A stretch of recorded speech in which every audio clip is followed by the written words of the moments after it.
Welcome everybody. Thank you very much for the invitation to this Congress, which is... Oh, hier läuft irgendwas nicht gut. Okay. Which I'm very happy to be here. Sorry, there's some sound which is disturbing me.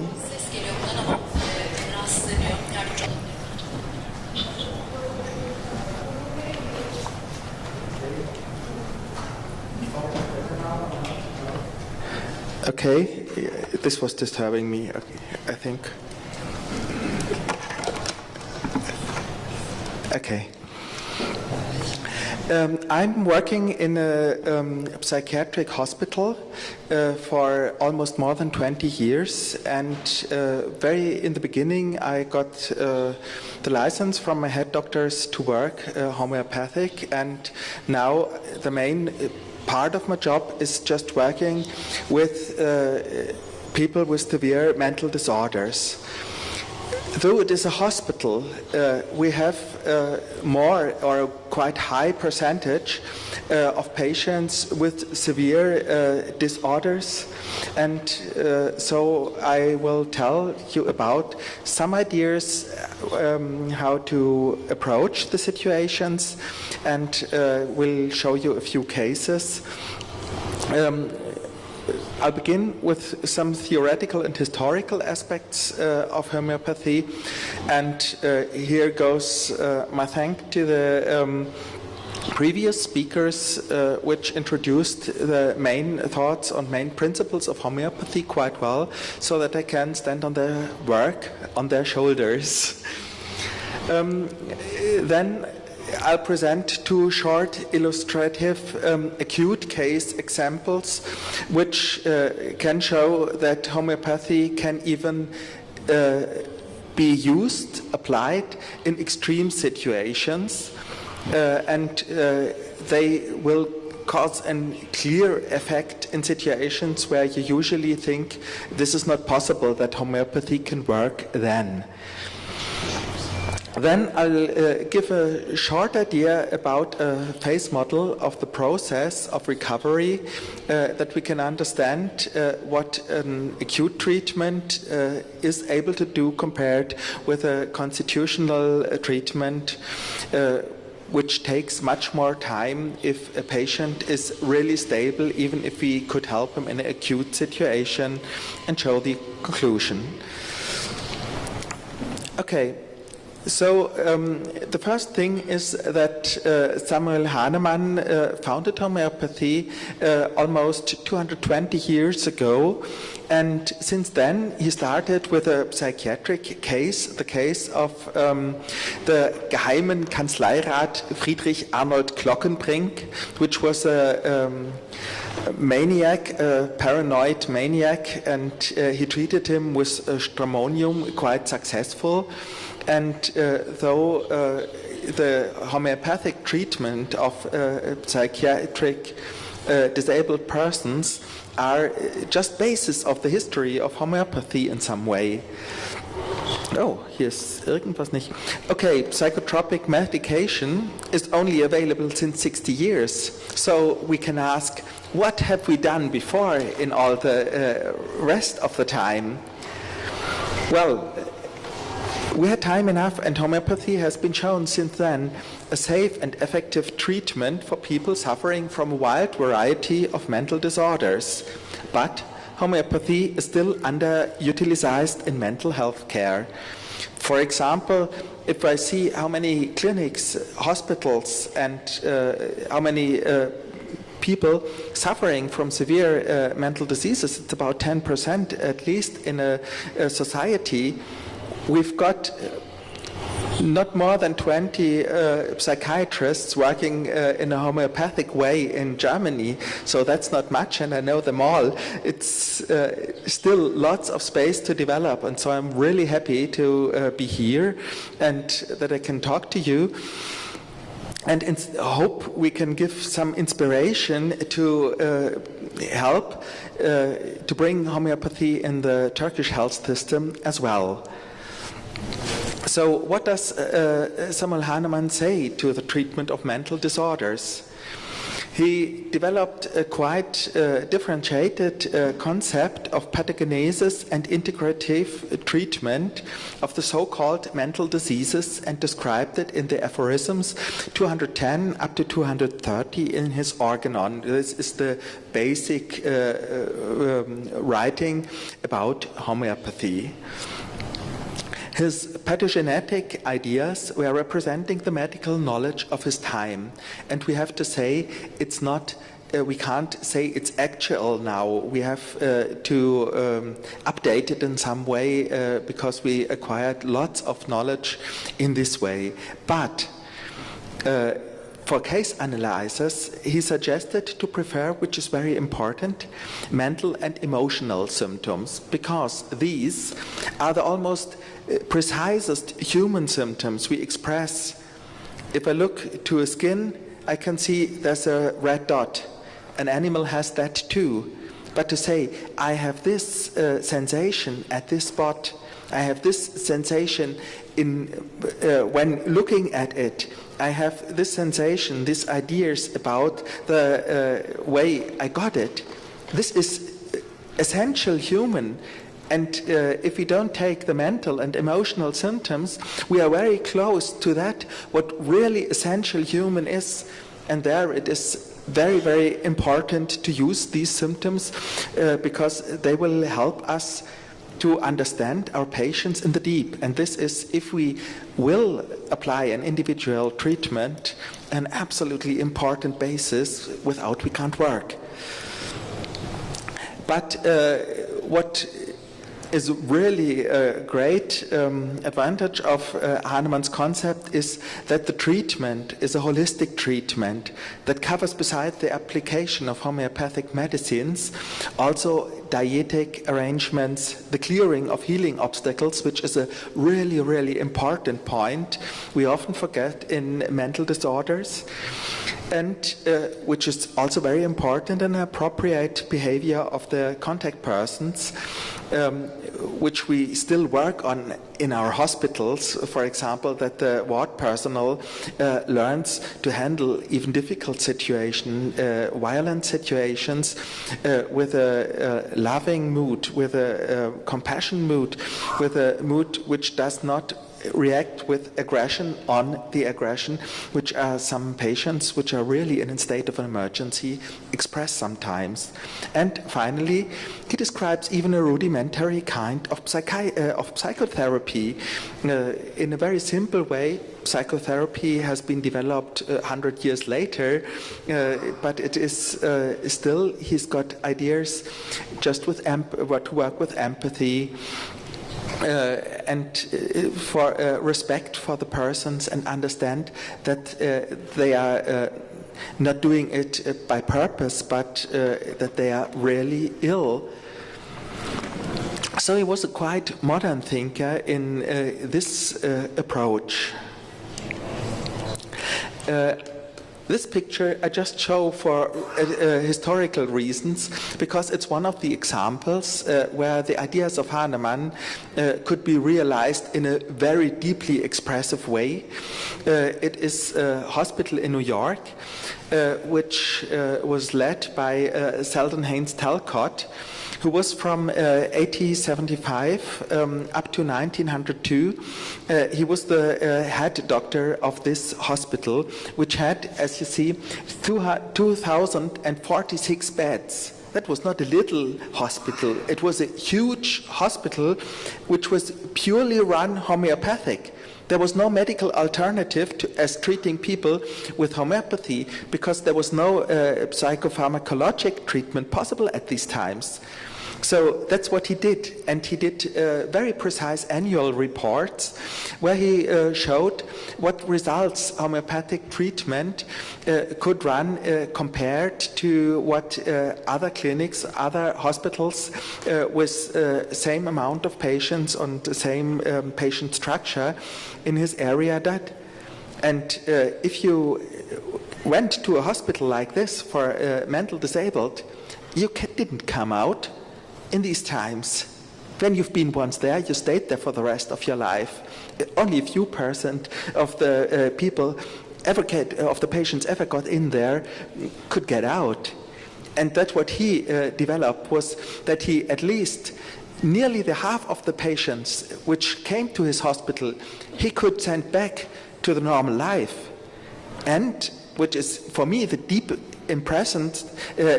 impressing fact, is that he could show that the percentage of suicides in his clinic went down almost up to a third of the other hospitals around him, and he came quite close to the quote of suicides we have in a modern hospital now. So that's really a great success for homeopathy, and it's hard to understand why they dropped it in 1925 by the Flexner report. So I'll continue with two case examples, which I'll keep quite short. The first is a 60-year-old man suffering from chronic alcohol addiction, and he's suffering now from a really severe withdrawal syndrome. He's walking around the ward with an intense red head, sweating very strong. He's got white pupils, mydriasis, and which is really hard. He's got a wild facial expression, and the personnel of the ward is really frightened by him. He's suffering from hallucinations. He sees strings and wires and ropes across the ward floor and undefinable shadow-like entities. He's walking like this.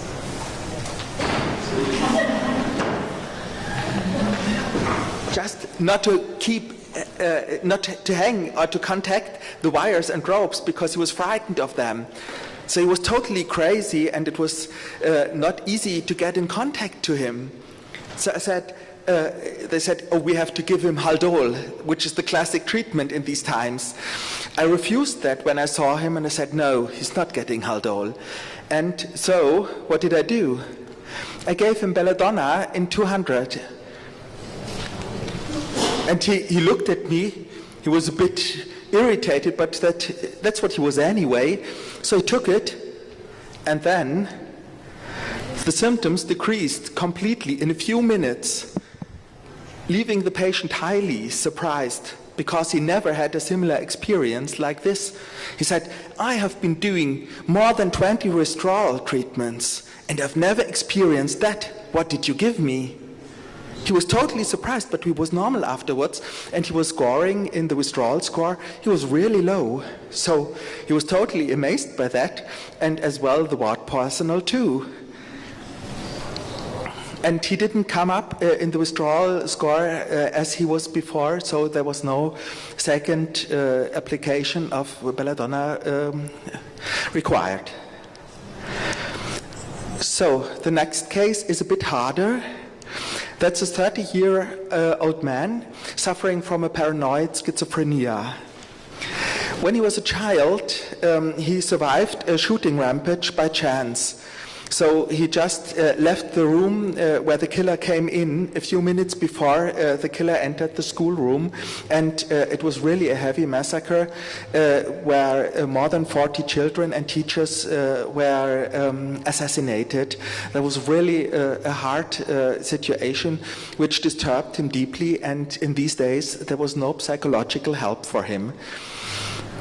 So years later, he developed a drug addiction to heroin, and soon after a successful withdrawal of the heroin, an exacerbation of a paranoid schizophrenia occurred.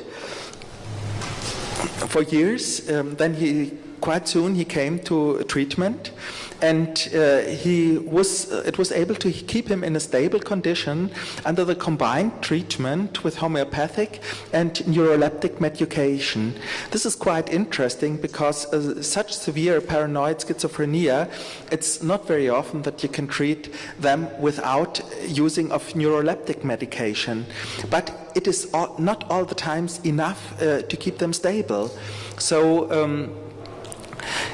homeopathic treatment calmed him down really good and got him in a quite stable condition.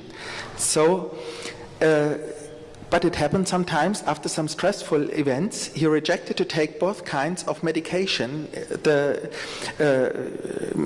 neuroleptic as the homeopathic, and he had been committed to the psychiatric emergency ward. In hospital, he felt persecuted and was very sensitive to light, wearing sunglasses at the ward, even at night. He was convinced that his parents had been exchanged recently and were hiding some weapons which he should get, and they were hiding these weapons from him. So he was really annoyed about that. And he developed finally an extreme state of agitation and violence, breaking a security glass and was threatening everybody. It was really a very thick security glass we have in our acute ward, and he was breaking it with a normal chair, which I don't know where he's got the power from. And it took at least 10 persons to fix him in the bed, and when they bonded him in the bed, he just said, "Oh no," and cracked all the bandages, and they gave him a large amount of neuroleptic medication and sedatives, haloperidol and diazepam, but it didn't change anything. And finally, my colleague from the ward called me and says, "He has been in treatment at your unit.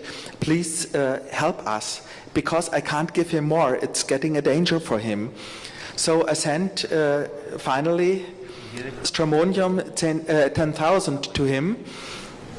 And astonishingly, he accepted that. He says, "Okay, these little globules never harmed me, so I take them." And that's what he did. With an amazing reaction, he calmed down immediately, really immediately. It was just like a very steep landing, and fell asleep 30 minutes later. In the next morning, he didn't show any signs of paranoia anymore. He was very kind and polite and went to everybody and said, "Please excuse me, I didn't like to frighten you in that way I did yesterday, and sorry for all the things I damaged." They could leave him at home 3 days later because the symptoms didn't turn back. Well, that sounds very happy, but can we do things as short as this? No, we can't. We have to be aware that recovery is a bit slower. We can see that energy, general well-being, and the symptoms, they go back under a precise and good homeopathic prescription quite fast.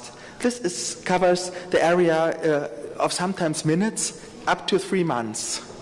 But then still a lot of problems keep. And there it takes much more time, as the psychosocial adaptation, which is not easily to induce by a homeopathic treatment, and finally the personality structure, which are in many cases the basic problem of many diseases, especially depression. Also, they all have particular parts of their personality which help them to develop these diseases. So we have to be clear that it takes some time to cure somebody, but we can release a heavily acute situation by homeopathic remedies really well. So I'm over the time and come to my conclusion now. From my experience, I can say homeopathic treatment of even severe mental disorders is possible. I hope my case examples could show these. Safe and sometimes faster than conventional treatment. Compared with a conventional medicine, it is really cost effective. We've heard that in the session before.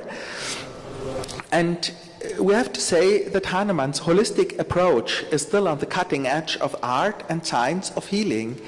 This is a very important thing to see, that this is a human way of healing, is a really medical way of healing to